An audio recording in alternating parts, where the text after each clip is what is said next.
Buenos días, mi nombre es Ludwig van Beethoven, considerado un genio musical de la humanidad. Nací en la calle Beethoven y esta es mi historia. Nací un 16 de diciembre de 1770 en Bonn, arzobispado de Colonia del Sacro Imperio Romano Germánico, territorio que años después llegó a ser conocido como Alemania. Fui bautizado ayer 17 de diciembre del 2021, hace exactamente 251 años atrás, es decir, el 17 de diciembre de 1770. Fui compositor, director de orquesta, pianista y profesor de piano. Mi legado musical abarca desde el clasicismo hasta el romanticismo. Tanto es así que junto con uno de mis mejores amigos, Johann Wolfgang von Goethe, más conocido como Goethe, somos considerados los precursores, los que le abrimos la puerta a la humanidad de lo que se conoce como el periodo romántico. Mientras mi amigo Goethe escribía las grandes obras de la literatura alemana, como fueron el Fausto, el mismo que le vendió su alma al diablo por riquezas y por la inmortalidad. También escribió Las penas del joven Werther, un libro que provocó inmensidad de suicidios, una oleada de suicidios en Europa. Suicidios por el dolor, por el sentimiento romántico no correspondido de las parejas, mientras Goethe escribía las obras cumbres de la literatura alemana, yo le ponía música a nuestra época y juntos abrimos la puerta de lo que se considera el romanticismo para toda la humanidad. Fui considerado uno de los compositores más importantes de la historia de la música y mi legado ha influido de forma decisiva en la evolución posterior del arte musical.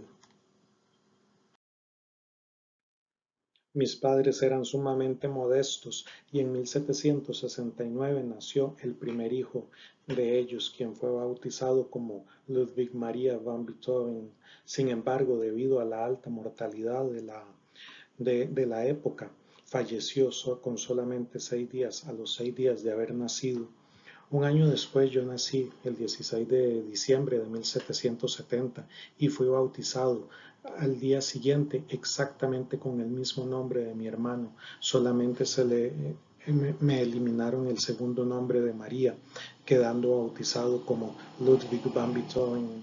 Este hecho de haberme llamado exactamente igual que a mi hermano fallecido un año antes fue utilizado años después por mi padre para alterar mi edad real y tratar de obtener cierto beneficio económico a costa de mi arte, cuando me promocionaba como un niño prodigio en el ámbito musical de la Alemania que aún no existía. De los 7 hijos que tuvo mi madre, María Magdalena, solamente sobrevivimos 3. Mi padre siempre fue un ferviente admirador del compositor y violinista Wolfgang Amadeus Mozart. Era el compositor más consagrado, el más importante de la historia de la humanidad hasta este punto de la historia. Al saber que Mozart dio sus primeros conciertos desde que tenía 7 años de edad, mi padre me obligó a mí a que aprendiera a tocar el piano, el órgano y el clarinete casi desde que nací. Debido a esto, nunca tuve una infancia normal relacionándome ni jugando con niños de mi edad, ya que siempre fui obligado a los extenuantes ensayos musicales desde el amanecer hasta la madrugada, a los que mi padre me forzaba. Incluso muchas veces no me dejaba dormir para que estuviera ensayando, y las pocas veces que podía dormir, a veces llegaba de noche o de madrugada a levantarme ebrio junto con sus amigos para que yo me fuera a sentar al piano a tocar para ellos.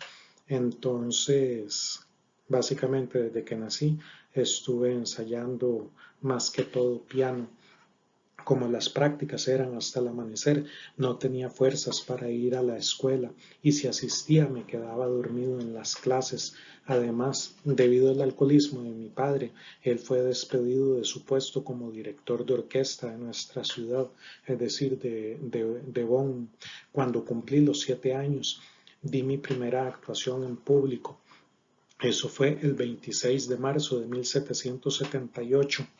Sin embargo, como mi padre me promovía como un genio musical, no quería decir o aceptar que yo tenía 7 años, es decir, la misma edad que cuando Mozart dio sus primeros conciertos.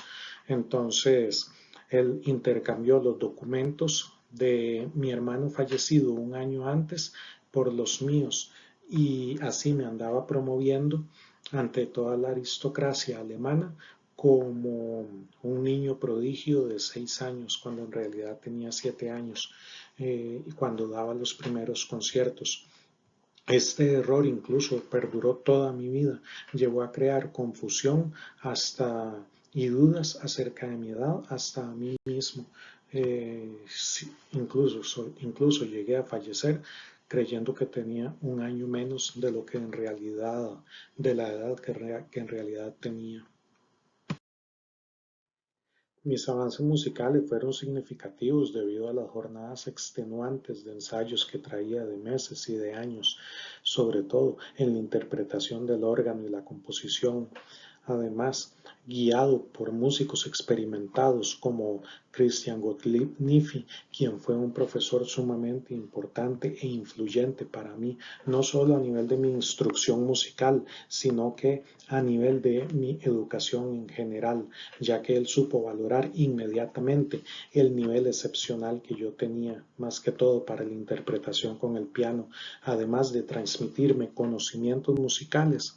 Nifi me dio a conocer las obras de los grandes pensadores, los más importantes, tanto antiguos, clásicos como los griegos y latinos, así como los contemporáneos. En 1782, cuando tenía 11 años, publiqué mi primera composición musical titulada Nueve variaciones sobre una marcha de Ernest Christoph Dressler.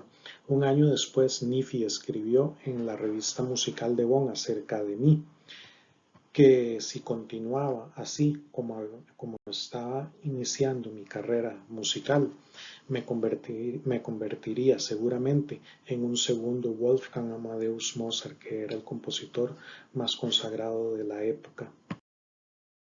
En 1787, con 16 años, viajé por primera vez a Viena, la capital de Austria y capital musical europea por excelencia en ese entonces. Tuve un fugaz encuentro con Mozart, quien ya era reconocido como el máximo genio musical de la historia de la humanidad. Para él interpreté algunas obras breves, poco, no mucho. Después de este encuentro, Mozart dijo: recuerden el nombre de este joven, él hará hablar al mundo. Al poco tiempo mi madre enfermó gravemente de tuberculosis y por medio de una carta mi padre me mandó a llamar que regresara inmediatamente a Bonn. Mi madre falleció el 17 de julio de 1787 y tras este hecho mi padre entró en una gran depresión, provocando o aumentando su problema de alcoholismo, tanto que llegó a ser detenido y encarcelado por 5 años. A partir de ese entonces, desde que mi padre cayó preso y recientemente fallecida mi madre, tuve que responsabilizarme de mis dos hermanos menores y los tuve que mantener dando, dando clases de piano. Esto fue durante 5 años y también tocando en las noches el violín en una orquesta. Finalmente mi padre falleció el 18 de diciembre de 1792. En 1800 organicé un concierto en Viena en el que presenté mi primera sinfonía. Mi actividad musical iba en aumento mientras impartía clases de piano entre las jóvenes aristócratas, quienes siempre me rechazaron por mis orígenes humildes. En 1801 le confesé acerca de mi creciente sordera y mi preocupación por esto a uno de mis mejores amigos de entonces, llamado Wegeler, y en Heiligenstadt escribí el conocido Testamento de Heiligenstadt, en el que expresé toda mi desesperación y disgusto ante la injusticia que un músico pudiera llegar a quedar sordo, algo que no podía concebir ni soportar. Incluso llegué a plantearme el suicidio como una alternativa, pero la música y mi convicción de que podía dar un gran aporte al género hicieron que siguiera adelante. En dicho testamento, que por cierto se conoció hasta 3 días después de mi muerte, había escrito que sabía que todavía tenía mucha música por escribir, por explorar y por concretar. Ese era mi destino.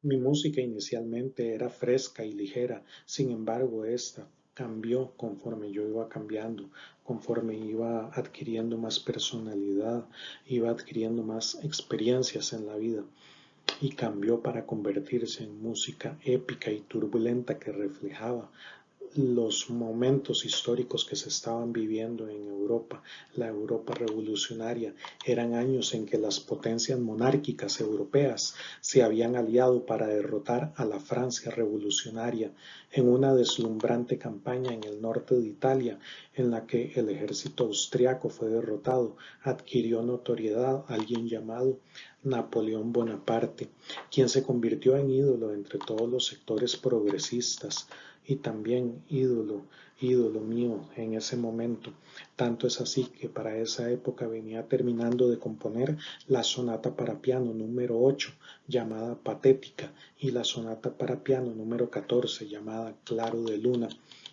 Además de la tercera sinfonía heroica, la escribí y anoté el nombre de Napoleón en, en la portada y bajo su nombre escribí dedicado a la memoria de un gran hombre.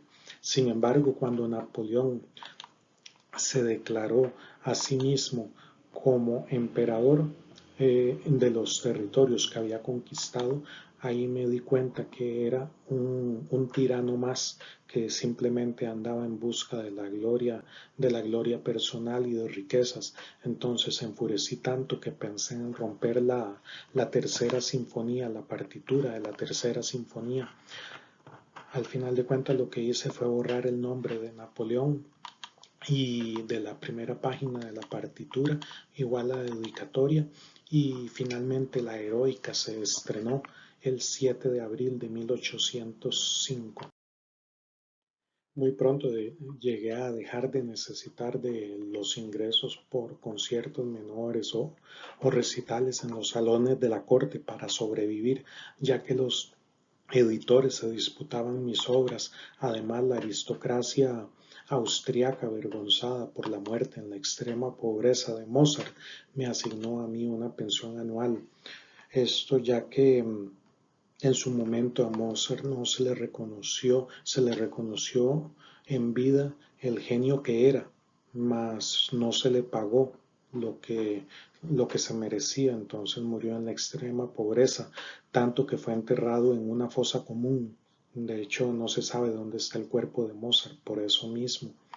Entonces, quizás para lavarse el cargo de conciencia, la aristocracia austriaca fue que me asignó a mí ingresos fijos anuales, lo que me ayudaba a vivir cómodamente en la capital austriaca.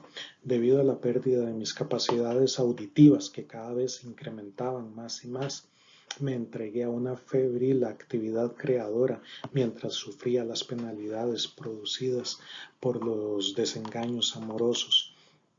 Compuse, entre otras obras, En ese entonces, la Quinta Sinfonía, conocida como la Sinfonía del Destino, la Sexta Sinfonía o Pastoral y la Bagatela para Elisa. En 1809 no estaba conforme con mi situación en Viena, especialmente desde el punto de vista económico. No estaba mal económicamente, pero yo sabía que merecía ganar más, tener más dinero. Entonces decidí abandonar Austria y regresarme a Alemania, específicamente a la ciudad de Westfalia. Sin embargo, mis más ricos admiradores de Viena me ofrecieron una pensión anual de 4.000 florines, lo que me permitió vivir sin preocupaciones económicas el resto de mi vida. La única condición que me exigieron fue no abandonar nunca la ciudad de Viena, condición que acepté. Obvio porque ellos querían la aristocracia de Viena, quería que el máximo compositor vivo de la época permaneciera entre ellos en la ciudad de Austria para darle un realce a la ciudad y a todo el país como tal por sobre los demás países europeos.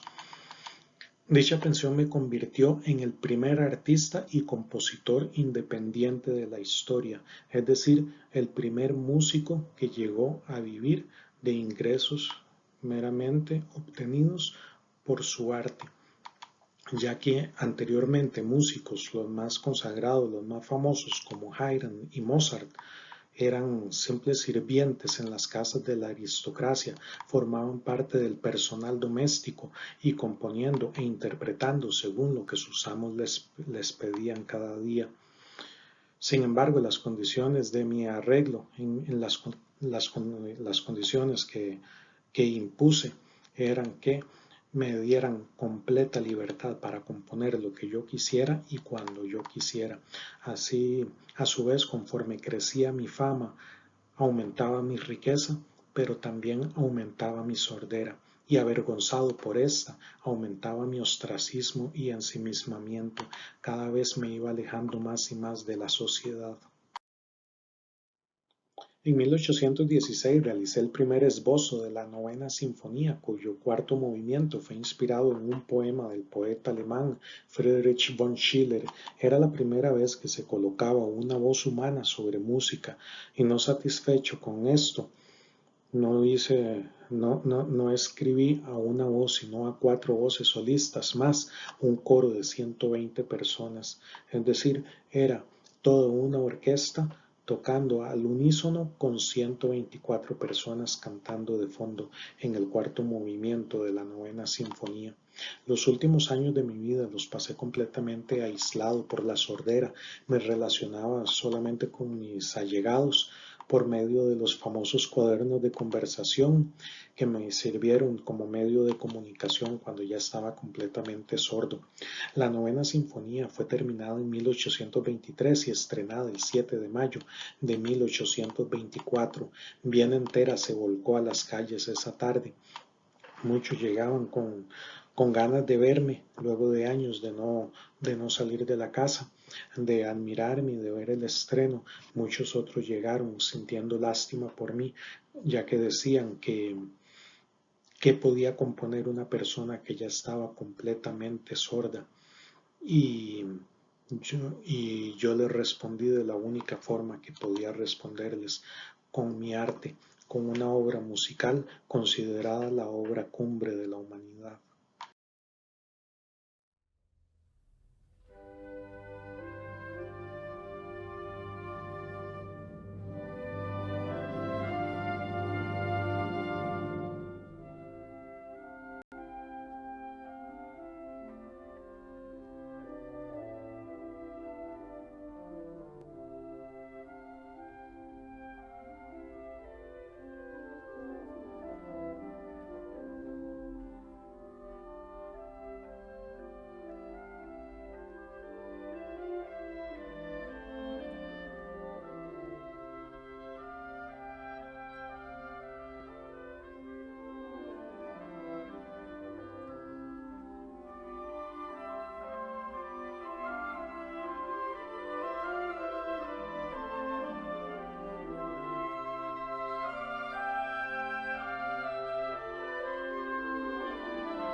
En mis últimos meses de vida compuse la que se considera la segunda obra cumbre, la Misa Solemne. Fallecí el 26 de marzo de 1827. Para mi entierro asistieron aproximadamente 30.000 personas. Había partido el cuerpo físico de este mundo, pero había nacido la leyenda inmortal.